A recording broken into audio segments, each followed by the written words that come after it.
一对夫妇和他们的7个孩子生活在一起。然而呢，有一天晚上，18岁的大哥和16岁的二哥手拿尖刀刺向了自己的家人。警察赶到现场时候发现，不论是父母还是兄弟姐妹，每位受害者都被刺了20刀以上，手段非常的残忍。其中呢，年龄最小的受害者只有5岁呀。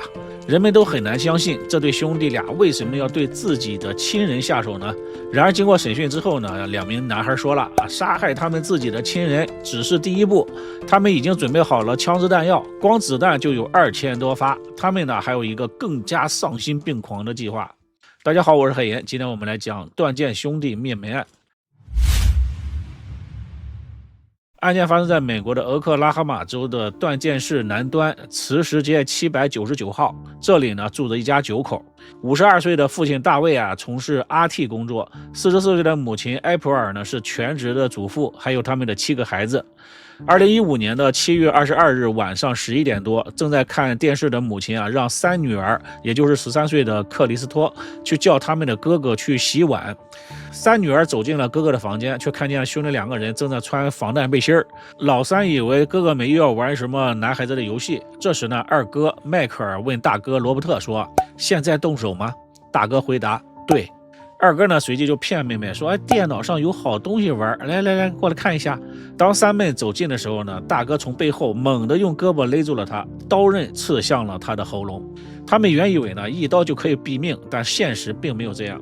3妹大声的尖叫，母亲听到声音之后呢，马上过来查看。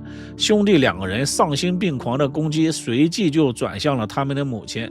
而这时呢，浑身是伤的3妹趁机逃出了家门，但是由于伤得太重，最终倒在了门廊前的草坪上，而屋内的杀戮还在继续。12岁的4弟丹尼尔听到了动静之后呢，惊恐地跑进了自己父亲的办公室，反锁了房门，用哥哥落下的手机拨通了911。他非常的勇敢，在电话当中说出了案发的地址。Broken Arrow 911. Hello? Hello. Hi, where are you at? Broken Arrow, Oklahoma 7411. What address? 709 Magnolia Court. Okay. Are you the only one there? No, my brother's attacking my family. Your dad is attacking your family? No, my brother. 大哥和二哥解决掉了自己的母亲之后呢，来到了4弟藏身的办公室的门前。二哥假装被追杀，急速的敲打着房门，然后压低了声音哀求道：“让我进去，大哥罗伯特要杀我。”4弟呢信以为真，就打开了房门。大哥和二哥冲了进去，一把抢过正在通话中的手机，确认911仍然是在线的，愤怒地将手机给砸碎了。随后，这个一心想救自己哥哥的4弟也倒在了血泊当中。另一边，10岁的5弟克里斯托弗和5岁的6妹维多利亚他们2个人呢躲进了浴室，反锁了房门。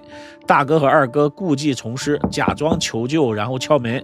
天真善良的弟弟和妹妹没有那么多的心眼信以为真，打开了房门。而迎接他的是疯狂的利刃这时呢，在2楼睡觉的父亲大卫被吵醒了，下楼来查看，看到满身都是红色液体的2个儿子，还没有反应过来呢，就遭到了袭击。虽然父亲身高马大身高和体重都占有优势，但是大哥手里是有武器的，最终父亲也是倒在了地上，没有了声息。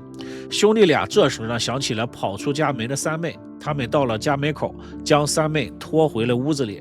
这时候呢，3妹伤得非常的严重，兄弟2个人以为3妹就已经挂了，也不动了，所以呢也没有再补刀。这个时候就传来了敲门声和警笛声，兄弟2个人以为事情已经败露了，仓皇的从后门逃走了，跑进了房屋后面的树林里。11点39分，警方抵达了现场，房屋前还有尚未干枯的大片的血迹。这时呢，警员也不清楚凶手到底还在不在现场，所以呢也不敢贸然行动。他们先是敲了敲门，听到门后有微弱的求救声，于是破门而入。发出求救声呢不是别人，正是奄奄一息的3妹。于是呢，马上就将3妹送到了医院里抢救。警员开始进行全屋的搜查，首先发现的是44岁的母亲埃普尔和12岁的丹尼尔，接着是55岁的父亲大卫，最后在洗手间里发现了10岁的克里斯托夫和5岁的维多利亚。可惜的是呢，这5个人都已经当场身亡了，每个人的身上都有超过20处的致命的刀伤，整个房子里如同炼狱一样。就在这时呢，警员在2楼的婴儿房里面发现了奇迹。年仅2岁的老七，也就是年龄最小的奥特姆，他正在安然沉睡，毫发无伤。这个小小的幸存者呢，给所有在场的警员带来了一丝心灵的慰藉啊。之前呢，三妹用微弱的声音告诉警员，凶手就是自己的大哥和二哥，2个人已经从后门逃走了，逃入了树林里。警员呢就动用了警犬进行追踪，很快在灌木丛里找到了兄弟俩。18岁的大哥罗伯特举起了双手投降，16岁的二哥迈克尔呢试图反抗，警员不得不使用警犬，最终二哥也被警犬给制服了。被捕时呢，他们身上和脸上到处都是泥土啊。略带稚气的脸庞上看不出什么后悔的表情，甚至大哥罗伯特的脸上呢还带着胜利的微笑。他的身上穿着白色的防弹衣，上面沾满了家人的红色。二哥迈克尔身上的衣服被警犬给撕坏了，肩膀上还有被警犬咬伤的伤口。而这时呢，罗伯特对弟弟说了一句话，让所有在场的警员不寒而栗啊。他说：“合作愉快，我为自己所做的一切感到骄傲。”后来呢，警察找到了大哥罗伯特的笔记本，里面记录了他们的整个计划。计划里竟然还提到了老七，也就是那个2岁的婴儿，要将这个婴儿斩首啊。也就是说，这兄弟俩压根就没有想放过任何一个家人。兄弟俩被带到了警局之后呢，分开审理。面对警方的审讯啊，大哥罗伯特是侃侃而谈，语气当中还带着自豪。而他们之所以要杀害自己的全家，是因为他们太碍事了。The reason we was trying to kill family is they were in the way. Well, originally we wanted to kill everyone at the house first. Then we take the Yukon and we take our state with the guns and start smoking, rampaging. 父母带着他们的7个孩子在那个房子里面生活，他们和邻居少有来往，除了购买一些生活必需品之外呢，一般都在家里。这是一个极度封闭的、几乎与世隔绝的家庭。7个孩子并没有到学校里去学习，而是在家里自学。由他们的妈妈照顾孩子们的生活和学习，而他的爸爸做 RT 的负责赚钱。原因呢是大哥在之前在学校里面被骚扰过，父母呢出于保护自己的孩子的原因，让孩子们远离外面的这些危险。然而他们并不禁止孩子们接触网络。哥哥罗伯特经营着一个网络视频账号，渴望自己能够成名。起初呢，他们2个只拍一些搞笑视频，或者是玩我的世界的一些视频。但不知从什么时候开始呢，他们的兴趣开始转向了黑暗的深渊。他们开始对连环杀手，特别是大规模的枪击案产生了迷恋。1999年的科伦拜校园事件的那2名凶手，成为了他们崇拜的偶像。罗伯特呢，慢慢的就不再满足于拍那些无人问津的搞笑视频，他萌生了一个可怕的念头，他要超越自己的偶像，制造一起伤亡更加惨重的惨案，一举成名。甚至呢，他们想和其他的连环杀手一样，拥有自己的维基百科页面。这个疯狂的念头在弟弟迈克尔的盲目追随之下，逐渐的演变成了详细的计划。兄弟2个人商量之后呢，大哥罗伯特定下了一个目标，就是要屠杀至少500人。2名男孩的执行能力还是很强的，他们开始用打工赚来的钱，悄悄的在网上购买防弹背心、刀具、弩箭等这些设备。案发前呢，三妹克里斯托发现了哥哥们的这些装备，并且向母亲告状，但是母亲没有放在心上。她认为男孩喜欢这些东西就好像女孩喜欢洋娃娃一样的正常。更可怕的是，兄弟2个发现了无需证件就可以网购枪支的渠道，并且成功订购了散弹枪、手枪和超过2000发的子弹。送达的日期就在7月23日，也就是案发的第2天。2015年的7月22日晚上11点多，计划如期的执行。兄弟2个穿上了防弹衣，手持的刀具，先给自己家里来了一个灭门。根据罗伯特的说法呢，是因为武器明天就要到了，必须在这之前清除掉可能发现并且阻碍计划的这些家人。他们接下来计划是这样的先把家人给灭门了，然后呢用家人的房子作为仓库，接收第2天送达的枪支弹药，然后呢开着父亲的 SUV 在全国旅行，并且展开屠杀计划，遇到谁就杀谁，目标是打破记录，让自己出名。没错，他们做的这些丧尽天良的事情的目的只有一个，那就是为了出名。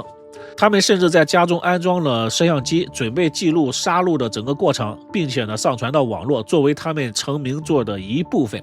万幸的是呢，老四这个四弟丹尼尔勇敢地拨打了报警电话，让警方能够迅速地到达现场。虽然没有拯救到他自己但是他拯救了自己的三姐和最小的妹妹，彻底粉碎了大哥和二哥后续的屠杀100人的疯狂计划。那批枪支弹药在案发第2天如期的到达了，却只能作为冰冷的证物被警方给查封了。审讯当中呢，弟弟迈克尔和哥哥的侃侃而谈不同。迈克尔试图将自己描绘成被哥哥胁迫的旁观者，他声称自己不想杀人，只是被迫参与。然而呢，他的谎言在证据面前不堪一击，因为法医在他的刀上检测出了母亲和弟弟克里斯托夫的血迹。审讯录音当中呢，他非常冷静地描述杀害自己的5岁妹妹和7岁弟弟的整个细节，令人毛骨悚然。2015年的7月31日，兄弟2个被正式的起诉。大哥罗伯特呢，为了避免死刑，和检察官达成了认罪协议，最终被判处5项一级谋杀罪名成立，被判刑5个不得假释的终身监禁。弟弟迈克尔则选择以精神失常为由进行无罪抗辩，将案件拖入了漫长的庭审。这意味着幸存的3妹必须出庭作证，面对杀害自己家人的哥哥，颤抖着去回忆那个恐怖的夜晚。这场持续6周的庭审对所有人来说都是煎熬。最终呢，迈克尔同样被裁定了5项谋杀罪名成立，判处5个终身监禁，外加一个28年的有期徒刑。实际上呢，他也将在监狱中度过自己的余生。讽刺的是呢，兄弟2个的愿望真的实现了，他们已经非常出名了，并且有了属于他们自己的维基百科。他们所做的丧尽天良的事情将永远被人们记住。幸存的老3和老7呢，后来被同一个家庭收养，2个人依然是姐妹，彼此扶持，继续生活。案发的那栋房屋呢，在案发2年之后，一场火灾当中被焚毁。后来呢，被段建市政府买下了这块土地，将其改建成为公园，于2019年正式开放。让人意外的是呢，哥哥罗伯特在后来的一次电话采访当中，表现出了深深的悔意。He ain't no badass. There's nothing great about doing this. There's nothing that's going to solve any problems for you. There's nothing that's going to make your life feel more worthwhile. Once you've seen that evil people are just normal people too, then you realize how much of a challenge it is to be a good person and live a good normal life and help people instead of killing them. And if you could go back, you would do this another way, wouldn't you?